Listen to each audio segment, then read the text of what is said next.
నమస్కారం అండి. భగవద్గీతలో నేడు 18వ అధ్యాయము మోక్ష సన్యాస యోగమునందు 74వ శ్లోకము తాత్పర్యం వినిపిస్తున్నది మీ విజయభాస్కర్. సంజయ ఉవాచ 74వ శ్లోకం. ఇత్యహం వాసుదేవస్య పార్థస్య చ మహాత్మనః సంవాదమిమమ శ్రౌష అద్భుతం రోమహర్షణం. తాత్పర్యం: ఓ ధృతరాష్ట్ర మహారాజా, ఈ ప్రకారముగా నేను వాసుదేవుడు పార్థుడు మధ్య జరిగిన అద్భుతమైన రోమాంచితమైన సంభాషణలను విన్నాను. ఒక్కసారి గుర్తు చేసుకోండి. వ్యాసుల వారు యుద్ధం జరగబోతోంది అని తెలిసి తన కుమారుడు ధృతరాష్ట్రుని వద్దకు వచ్చాడు. యుద్ధం చూడాలని ఉందా అని అడిగాడు. ధృతరాష్ట్రుడు నవ్వి, నేను పుట్టుగుడ్డిని, నా కుమారులనే గుర్తుపట్టలేను, కాబట్టి చూడటం వ్యర్థమని అన్నాడు. అప్పుడు వ్యాసుడు సంజయునికి అద్భుత శక్తులు ప్రసాదించి యుద్ధ భూమికి పోయి అక్కడ జరిగే విశేషాలన్నీ స్వయంగా చూసి అవన్నీ వివరంగా ధృతరాష్ట్రునికి చెప్పమన్నాడు. వ్యాసుని ఆదేశాల మేరకు సంజయుడు యుద్ధభూమికి వెళ్ళాడు. యుద్ధభూమిని పరికించాడు. కృష్ణార్జున సంవాదం కూడా విన్నాడు. అతని శరీరం పులకించిపోయింది. కృష్ణుడు చూపించిన విశ్వరూపం చూసి ఆశ్చర్యపోయాడు. అంతటి మహద్భాగ్యం తనకు కలిగించినందుకు వ్యాసుల వారికి మనసులోనే ప్రణామాలు అర్పించాడు. తరువాతి 10 రోజుల యుద్ధం చూశాడు. భీష్ముల వారు అంపశయ్య మీద పడిపోవడం చూశాడు. వెంటనే ధృతరాష్ట్రుని వద్దకు వచ్చాడు. యుద్ధం మొదలైనప్పటి నుండి 10 రోజుల వరకు జరిగిన విషయాలన్నీ చెప్పాడు. ఆ చెప్పడంలో భాగంగానే భగవంతుడైన కృష్ణుడు అర్జునుడికి చెప్పిన గీతను ధృతరాష్ట్రుడికి చెప్పాడు.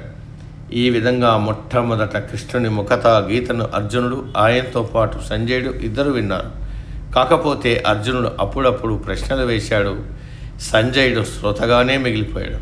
3వ శ్రోత ధృతరాష్ట్రుడు. తరువాత సర్పయాగ సందర్భంగా వైశంపాయనుని ద్వారా మహాభారత శ్రవణంలో భాగంగా జనమేజయుడు మొదలగు వారు విన్నారు. ఆఖరుగా నైమిషారణ్యంలో సత్రయాగ సందర్భంలో సూత పౌరాణికుని ద్వారా శౌనకుడు మొదలగు మహామునులు విన్నారు. ఆ విధంగా గీత ప్రపంచానికి అందుబాటులోకి వచ్చింది. ఇక్కడ 2 విశేషణాలు చెప్పాడు వ్యాసుడు. అద్భుతం రోమహర్షణం, కృష్ణుని నోట వెంట ప్రవాహాన్ని కంటుంటే వింటుంటే ఒక మహాద్భుతాన్ని చూస్తున్నట్టు వింటున్నట్టు గోచరించింది. కొన్ని సన్నివేశాల్లో వెంట్రుకలు నిక్కబొలుచుకున్నాయని అన్నాడు సంజయుడు. గీత అనేది ఒక అద్భుతమైన ఆశ్చర్యకరమైన సంవాదం. అద్భుతం అంటే భూతకాలంలో, అంటే జరిగిపోయిన కాలంలో ఎప్పుడూ జరగనిది, అంటే ఇదివరలో ఎక్కడా కని విని ఎరగనిది అని అర్థం. అంటే మన ప్రపంచ సాహిత్యంతో ఇటువంటి సంభాషణ రూపమైన ఆధ్యాత్మిక జ్ఞానం ఎక్కడా లేదు. ఇది ప్రపంచ సాహిత్యవేత్తలందరూ ముక్త కంఠముతో ఒప్పుకున్న సత్యం. అందుకే గీతను ప్రపంచ భాషలన్నింటిలోనూ అనువదించారు. గీత లాంటి గ్రంథం నభూతో న భవిష్యతి. ఇటువంటి సంభాషణ ఇదివరకు లేదు, ఇక ముందు ఉండబోదు అని అర్థం. ఇది వ్యాసుడు మానవాళికి అందించిన గొప్ప అమృత భాండం. ఎక్కువ ఆనందం కలిగినప్పుడు, ఎక్కువ భయం కలిగినప్పుడు, ఎక్కువ ఆశ్చర్యం కలిగినప్పుడు మనకు శరీరం మీద వెంట్రుకలు నిక్కబొలుచుకుంటాయి. అది అత్యంత సహజం. గీతలో కూడా ఆనందము, అద్భుతము, ఆశ్చర్యము, భయము కలిగించే విషయాలు ఉన్నాయి. ఉదాహరణకు విశ్వరూప సందర్శన యోగంలో అర్జునుడు భయపడ్డాడు. కాబట్టి మనం కూడా గీతను వింటూ ఉంటే మనకు కూడా ఒళ్ళు గగుర్పరచాలి, వెంట్రుకలు నిక్కపరుచుకోవాలి. ఏకాగ్రతతో గీతను విన్నదానికి గుర్తు అదే. సమాప్తం.